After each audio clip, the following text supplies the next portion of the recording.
Coming vision.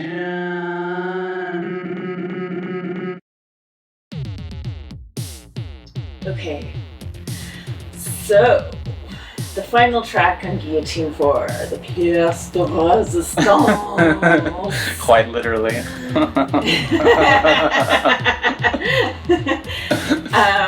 Of course, we have the track of Guillotine.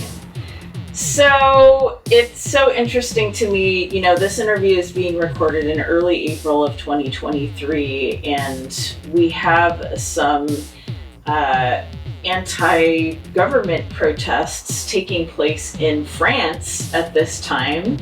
Home of the guillotine. And I've seen photos of the protesters starting to build prop guillotines. So this is a motif that reoccurs a lot throughout history. Please tell us the story behind this song, any particularly motives behind writing it. I mean, this one is rather blunt. Yeah. Stupid pun to use here, but yeah. Yeah, let's start with the music. Initially, the music was a lot simpler, and I wrote it on piano first. And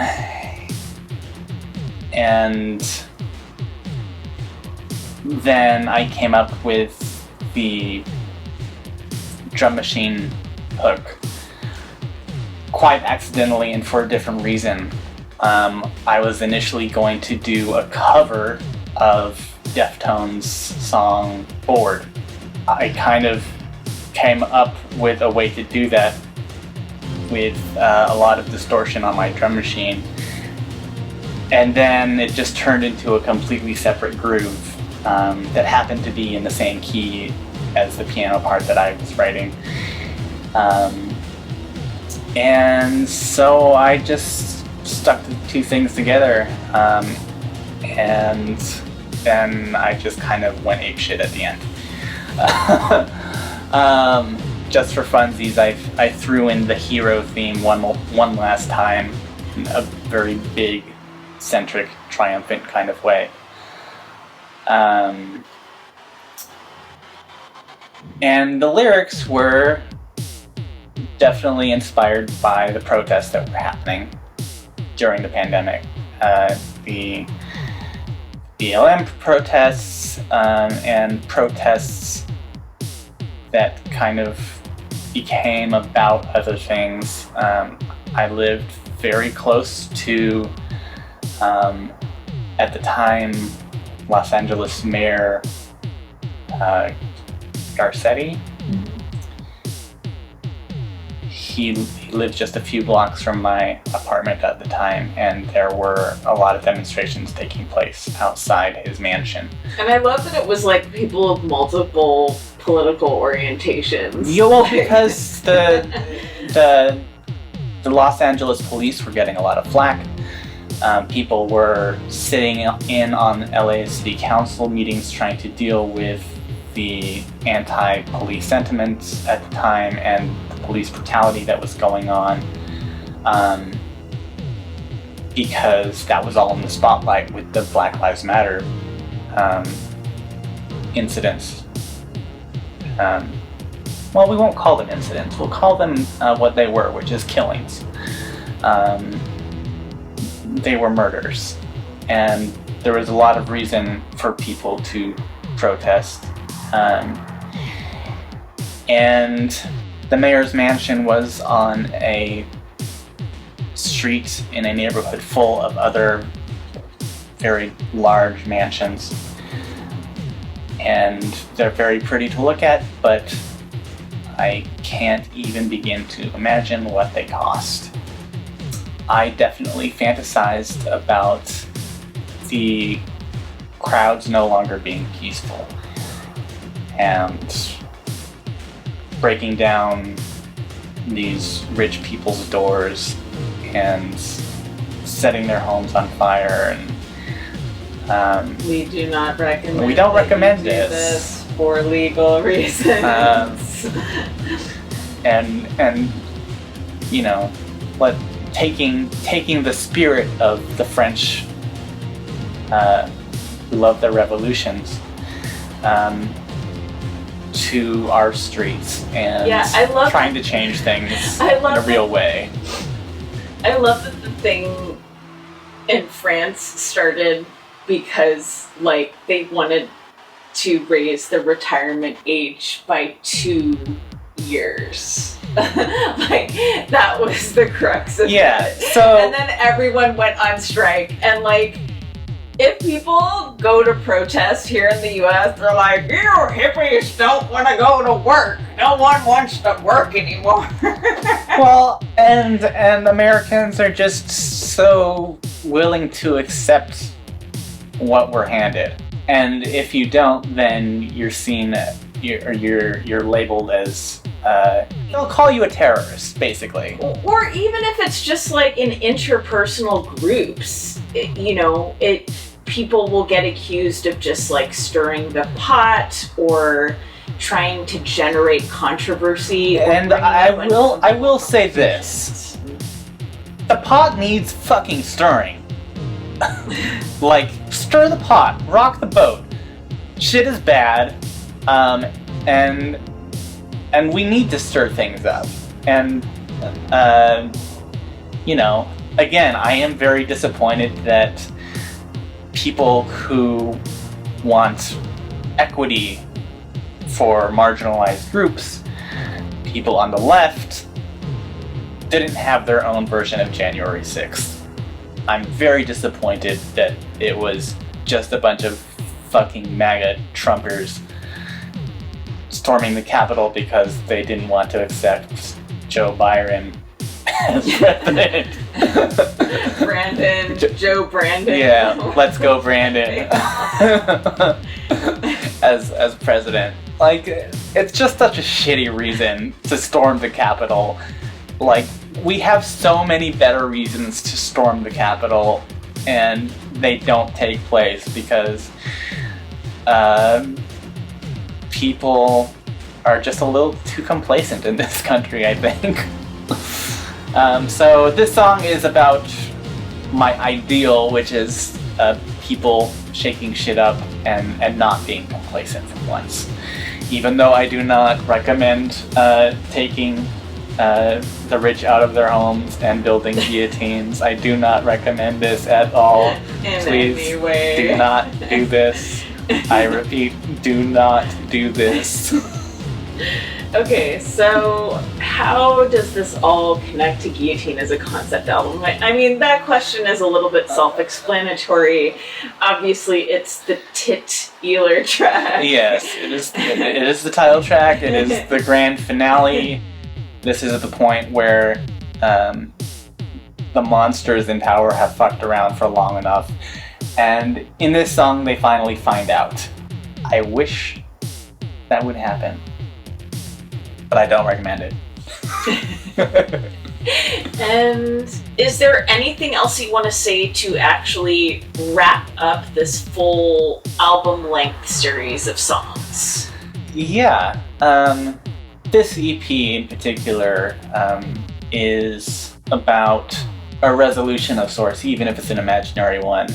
It's about finally finding unity and a place to exist within a society that's trying to better itself.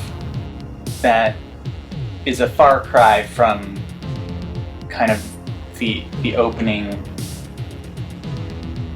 4 songs, which are very self-centric.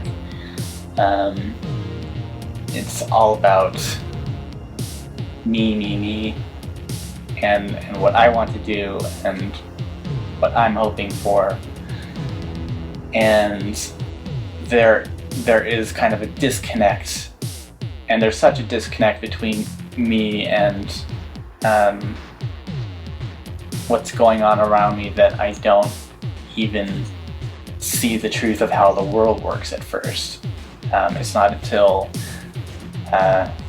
about halfway through with the awakening that the veil is kind of lifted from my eyes, and I start to sort of see things more in terms of how can the group be better, maybe? How can we as a society maybe change our way of living? And I mean, it's amazing character development for one. I think so. Not to toot my own horn, but I think it's a pretty compelling story. I mean, who does concept albums anymore? You should toot your own horn. People don't even know what an album is. That's true. Like, people just make TikTok songs. Yes. Then it was fun in Guillotine Part 3 to kind of really bring focus to the antagonists up at the top of the food chain. And the people who continue to exploit the current power paradigm. Say that 3 times fast. And have the focus kind of shift to the problems aren't what I thought they were. Then having the willpower to move forward and act on that.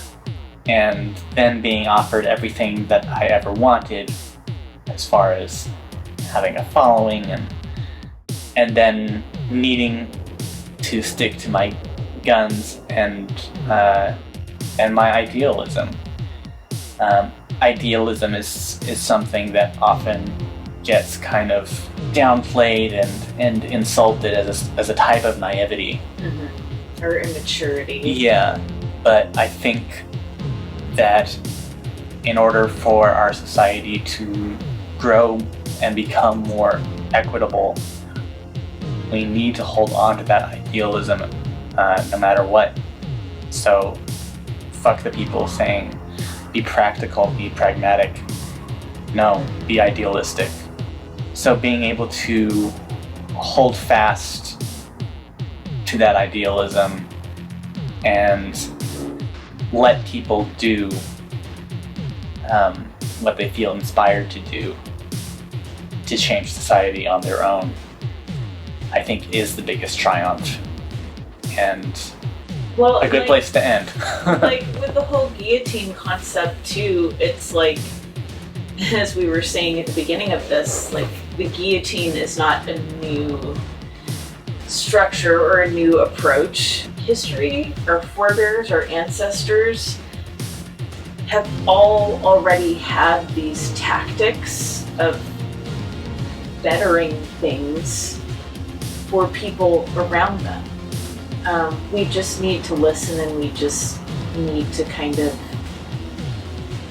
dig deep, look at what might not be just superficially obvious, look at all of the systems in place, like, because obviously, like, the guillotine is like this very big, splashy, like, extreme kind of emblematic image. It's theatrical and dramatic, and that sort of symbol is great for a concept album. Right. But a concept album by a no-name artist who, you know, I'm probably not going to make huge waves with this, but hopefully the people who do hear it become inspired and find their own ways of fighting back.